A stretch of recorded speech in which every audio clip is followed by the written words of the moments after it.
નમસ્કાર મિત્રો, આજે હું તમારી સામે યક્ષ અને યુધિષ્ઠિર વચ્ચેનો મહાભારતનો જે સંવાદ છે એ લઈને આવ્યો છું. જીવન જીવવા માટે બહુ ઉપયોગી થઈ પડે એવો સુંદર મજાનો સંવાદ આજે તમારી સામે રજૂ કરવાનો છે. એની પહેલા આપણે એની પૃષ્ઠભૂમિ જાણી લઈએ કે આ સંવાદ કઈ રીતે ઉદ્ભવ્યો. તો મિત્રો, પાંડવો કામ્યક વનમાં રહેતા હતા અને ત્યાંથી ફરી એ દ્વૈત વનમાં પાછા આવે છે. પાંડવો પહેલા પણ દ્વૈત વનમાં રહેતા હતા, એટલે અહીંયાના ઋષિમુનિઓ અને બ્રાહ્મણો પાંડવોને સારી રીતે ઓળખતા હોય છે. એ સમયે મિત્રો અગ્નિ પ્રગટાવવા માટે અરણ્યના 2 કકડા ભેગા કરી અને ઘર્ષણ બળ આપી અને અગ્નિ પ્રગટાવવામાં આવતો હતો. એક સમયે સવારના બ્રાહ્મણે અગ્નિ પ્રગટાવી અને પછી એ 2 કકડાને ભેગા કરી દોરીથી બાંધી અને એક વૃક્ષની ડાળ સાથે ટીંગાડી દીધા. અચાનક એક હરણ દોડતું આવે છે, એટલે હરણના એ શિંગડામાં 2 અરણ્યના કકડા ભરાઈ જાય અને હરણ વનમાં ચાલ્યું જાય છે. બ્રાહ્મણ દોડતો યુધિષ્ઠિર પાસે આવે છે અને કે, મહારાજ, હું તમને પ્રાર્થના કરું છું, મને થોડી મદદ કરો. મારા અરણ્યના 2 કકડા હરણના શિંગડામાં ભરાઈ ગયા અને હરણ લઈને ચાલ્યું ગયું છે. યુધિષ્ઠિર એમના 4 ભાઈઓ સાથે વનમાં જાય છે હરણને ગોતવા માટે.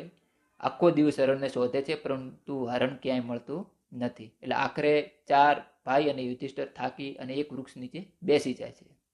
હવે એવામાં યુધિષ્ઠિરને તરસ લાગે છે, એટલે નકુલને બાજુમાં સરોવર, ત્યાં પાણી ભરવા મોકલે છે. ઘણી વાર થવા છતાં પણ નકુલ પાણી ભરીને આવતો નથી, એટલે સહદેવને મોકલે છે. થોડી વાર થઈ, સહદેવ પણ ના આવ્યો. પછી અર્જુનને મોકલે, અર્જુન ના આવ્યો એટલે ભીમને પણ પાણી માટે મોકલે છે. 4 ભાઈ પાછા ના આવતા કંટાળી અને યુધિષ્ઠિર પોતે જાતે સરોવરે જાય છે. સરોવરે જાય અને પાણી પીવાનું જેવું કરે, ત્યાં એક અવાજ આવે છે યક્ષનો કે, સાવધાન, પાણી ન પીશો. જો મારા પ્રશ્નોના જવાબ આપ્યા વગર પાણી પીધું તો તમારી હાલત પણ તમારા 4 ભાઈઓ જેવી થશે. એટલે યુધિષ્ઠિર આમ પાછું વળીને જોવે છે, તેમના 4 ભાઈ મૂર્છિત દશાની અંદર મુર્દાની જેમ પડ્યા છે.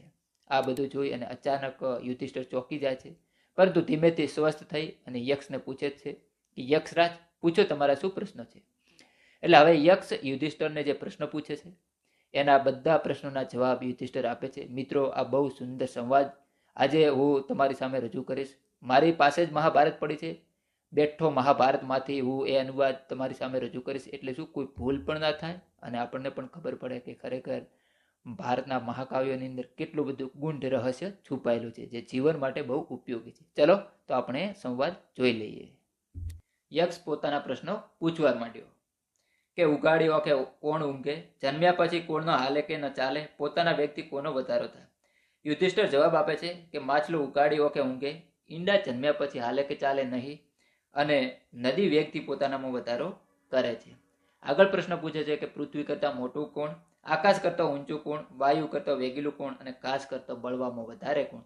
એટલે યુધિષ્ઠિર જવાબ આપે છે, પૃથ્વી કરતાં મોટી માતા, આકાશ કરતાં ઊંચા પિતા અને વાયુ કરતાં વધારે વેગીલું મન, ઘાસ કરતાં બાળવામાં વધારે ચિંતા હોય છે. એટલે યક્ષ આગળ પ્રશ્ન પૂછે છે કે, પ્રવાસીનો મિત્ર કોણ, સંસારીનો મિત્ર કોણ, રોગીનો મિત્ર કોણ અને મૃત્યુ વેળાનો મિત્ર કોણ.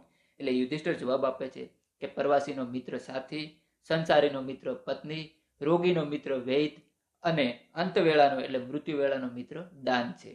આગળ પ્રશ્ન પૂછે કે, ધન પ્રાપ્તિ માટે શ્રેષ્ઠ ઉપાય કયો, શ્રેષ્ઠ ધન કયું, ઉત્તમ લાભ કયો અને ઉત્તમ સુખ કયું. એટલે યુધિષ્ઠિર કહે છે કે, ધન પ્રાપ્તિ માટે શ્રેષ્ઠ કહેવાય ઉત્તમ આવડત, અને શ્રેષ્ઠ ધન છે જ્ઞાન, શ્રેષ્ઠ લાભ આરોગ્ય અને શ્રેષ્ઠ સુખ એ આત્માનું સુખ, એને શ્રેષ્ઠ સુખ કહ્યું છે.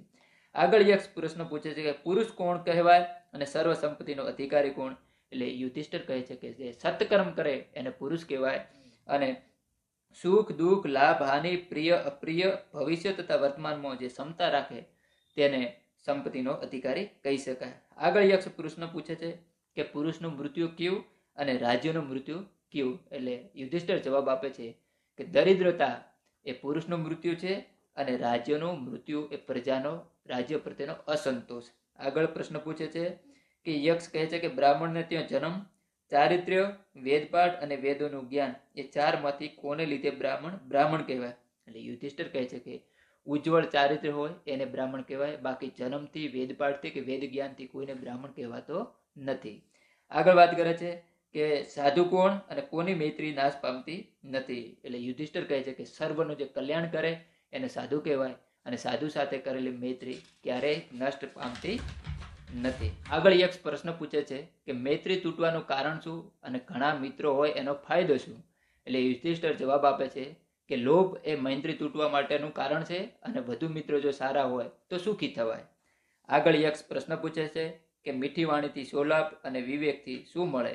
એટલે યુધિષ્ઠિર કહે છે કે મીઠી વાણીથી લોકપ્રિયતા વધે અને વિવેકથી સફળતા મળે છે. આગળ વાત કરે છે કે કઈ વસ્તુના ત્યાગથી સુખ થાય, કઈ વસ્તુના ત્યાગથી પસ્તાવું ન પડે, કઈ વસ્તુના ત્યાગથી ધન મળે અને કઈ વસ્તુના ત્યાગથી સુખ મળે? યુધિષ્ઠિર કહે છે કે અહંકારના ત્યાગથી સુખ થાય, ક્રોધના ત્યાગથી પસ્તાવો ન થાય, કામના ત્યાગથી ધન પ્રાપ્તિ થાય અને લોભના ત્યાગથી સુખની પ્રાપ્તિ થાય છે. આગળ વાત કરે છે કે દુર્જય શત્રુ કોણ, અંત જ ના આવે એવો વ્યાધિ કોણ? એટલે યુધિષ્ઠિર કહે છે કે ક્રોધ દુર્જય ક્યારે જીતાય નહીં એવો શત્રુ છે અને લોભ એ અનંત વ્યાધિ છે. આગળ વાત કરે છે કે મનુષ્ય માટે આવરણ કયું, કઈ વસ્તુ માનવતા અટકાવે છે અને શા કારણે ઉન્નતિ અટકે છે? યુધિષ્ઠિર કહે છે કે મોહ માણસ માટે આવરણ છે, તમોગુણ માનવતાને દબાવી રાખે છે અને કુસંગથી ક્યારેય ઉન્નતિ થતી નથી. એટલે યક્ષ આગળ પ્રશ્ન પૂછે છે કે યક્ષ કહે છે કે તપ કોને કહેવાય, સમ એટલે શું, દમ એટલે શું અને શ્રમા એટલે શું અને લજ્જા એટલે શું?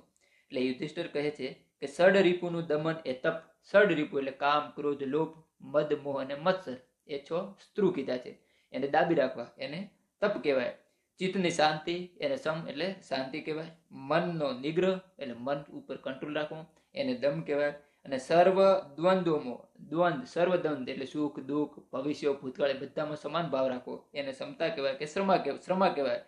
અને દુષ્કર્મ કરતા અટકવું એને લજ્જા કહેવાય. આગળ પ્રશ્ન પૂછે છે કે આર્જવ એટલે શું, દયા એટલે શું અને જ્ઞાન કોને કહેવાય? યુધિષ્ઠિર જવાબ આપે છે ચિત્તની ક્ષમતા આર્જવ એટલે મતલબમાં સમાન ભાવ. તો કે ચિત્તની ક્ષમતા ચિત્ત મસ્ત શાંતિપૂર્વક રહેવું એને આર્જવ કહેવાય. સર્વનું હિત ઈચ્છવું એટલે દયા કહેવાય અને જેને તત્વની સમજ હોય એને જ્ઞાન કહેવાય. એ જ શ્રેષ્ઠ જ્ઞાન છે. આગળ પ્રશ્ન પૂછે કે ધૈર્ય કોને કહેવાય અને સ્નાન એટલે શું? યુધિષ્ઠિર કહે છે કે ઇન્દ્રિયો પ્રત્યેનો નિગ્રહ એને ધૈર્ય કહેવાય અને મન નિર્મળ હોવું એને સ્નાન કહેવાય. આગળ યક્ષ પ્રશ્ન પૂછે છે કે ધર્મ પ્રેમથી સોલભ થાય, ધર્મની છેલ્લે સ્થિતિ કઈ, યશની ઉત્તમ અવસ્થા કઈ, સ્વર્ગ અને સુખની ઉત્તમ અવસ્થા કઈ? યુધિષ્ઠિર જવાબ આપે છે ધર્મ પ્રેમથી પાપનો નાશ થાય, દયા એ જ ધર્મની ઊંચી અવસ્થા છે, દાન યશની ઉત્તમ અવસ્થા છે, સત્ય એ સ્વર્ગની ઉત્તમ અવસ્થા છે અને શીલ એટલે ચારિત્ર્ય એ સુખની શ્રેષ્ઠ અવસ્થા કહે છે. યક્ષ આગળ પ્રશ્ન પૂછે કે કયો ધર્મ સર્વથી શ્રેષ્ઠ છે અને કઈ વસ્તુના સંયમથી દુઃખ વેઠવું પડતું નથી? એટલે યુધિષ્ઠિર કહે છે કે અહિંસા સૌથી મોટો ધર્મ છે અને પોતાના ઉપર સંયમ રાખવાથી ક્યારેય દુઃખ વેઠવું પડતું નથી. આગળ વાત કરે છે કે ધર્મ અર્થ અને કામ પરસ્પર વિરોધી છે તો તેનો સમન્વય સી રીતે કરવો? યુધિષ્ઠિર કહે છે કે ધર્મ અને પત્ની એકબીજાના સહાયક હોય તો ધર્મ અર્થ અને કામનો વિરોધ સમી જાય છે અને સમન્વય થાય છે. એટલે પતિ પત્ની જો ધર્મ પ્રમાણે પાલન કરે તો કામ સમી જાય. યક્ષ આગળ પ્રશ્ન પૂછે છે કે સાચો માર્ગ કયો? એટલે યુધિષ્ઠિર કહે છે કે વેદના અર્થ પણ જુદા જુદા ઋષિએ જુદા જુદા કરે છે, આથી સાચો માર્ગ કયો એ કહેવું બહુ મુશ્કેલ છે, પરંતુ મહાપુરુષો જે માર્ગે ગયા એ સાચો માર્ગ માનો. આગળ પ્રશ્ન પૂછે છે કે મોટામાં મોટું આશ્ચર્ય કયું? એટલે યુધિષ્ઠિર કહે છે કે દિન પ્રતિદિન લોકો યમરાજાના ઘરે જાય છે છતાં જેઓ જીવતા છે તેઓ અમર થવાની આશા રાખે છે, એનાથી મોટું આશ્ચર્ય આ જગતમાં બીજું શું હોય? યક્ષ છેલ્લે પૂછે કે સુખી કોણ અને દુઃખી કોણ? એટલે યુધિષ્ઠિર કહે કે જેને માથે દેવું ન હોય, પોતાના ઘરમાં નિર્ભયપણે રહી શકતો હોય, સ્વતંત્ર ધંધો કરી ભરણ પોષણ કરતો હોય અને સર્વ રીતે સ્વતંત્ર હોય તે સુખી છે અને પરાધીન હોય એ સર્વ રીતે દુઃખી છે. મિત્રો, યુધિષ્ઠિરના ઉત્તરો સાંભળી યક્ષ પ્રસન્ન થયો. તેને કહ્યું હવે તમે તમારા 4 ભાઈઓમાંથી ગમે તે એક ભાઈને જીવતદાન માગી લો એટલે હું આપી દઈશ. એટલે યુધિષ્ઠિરે કહ્યું કે જો એક ભાઈને આપવો હોય તો તમે નકુલને જીવતો કરી દો. એટલે યક્ષે વિચાર્યું કે તમારો તો સર્વસ્વ ભીમ અને અર્જુન છે, છતાં પણ તમે નકુલને જીવતો કરવાનું કેમ કહો છો? એટલે યુધિષ્ઠિરે કહ્યું કે કુંતીમાંથી હું જીવતો છે, જો માદ્રીનો પણ એક પુત્ર જીવતો હોય તો બહુ સારું કહેવાય. એટલે યક્ષ એ યુધિષ્ઠિર ઉપર પસંદ થાય છે અને અમૃત છોટી અને 4 ભાઈઓને સજીવન કરે છે અને એવું કહે કે તમે તો ધર્મને ખરેખર પહેલું સ્થાન આપ્યું છે, અર્થની અંદર તમે વધુ લાલચા રાખી નથી, એટલે હું તમારા ઉપર પસંદ થયો છું, તમે બીજું પણ વરદાન માગો. હવે યક્ષ એવું મનમાં વિચારે છે કે કદાચ યુધિષ્ઠિર હવે એવું વરદાન માગશે કે મારા શત્રુઓનો નાશ થો કે કૌરવોનો નાશ થો કે એમને હાનિ થો, પરંતુ આ પણ એની જે મનની અંદર હોય છે વિચારસરણી એ પણ ખોટી પડે છે અને યુધિષ્ઠિર માગે છે કે જો યક્ષરાજ તમે મને વરદાન આપવા માંગતા હો તો તમે મને એવું વરદાન આપો જેના કારણે હું કામ ક્રોધ અને લોભ ઉપર સંયમ કરી શકું. આટલું સાંભળી અને યક્ષ ખૂબ પસંદ થયો અને એવું કહે છે કે મહારાજ આ બધી વસ્તુ તો તમારી જોડે છે છતાં પણ હું તમને વરદાન આપું કે હંમેશા તમે એવા બની રહો. એટલું કહી અને યક્ષરાજ એ પેલા અરણીના કકડા હતા એ યુધિષ્ઠિરના હાથમાં આપી અને ત્યાંથી ચાલતો થાય છે.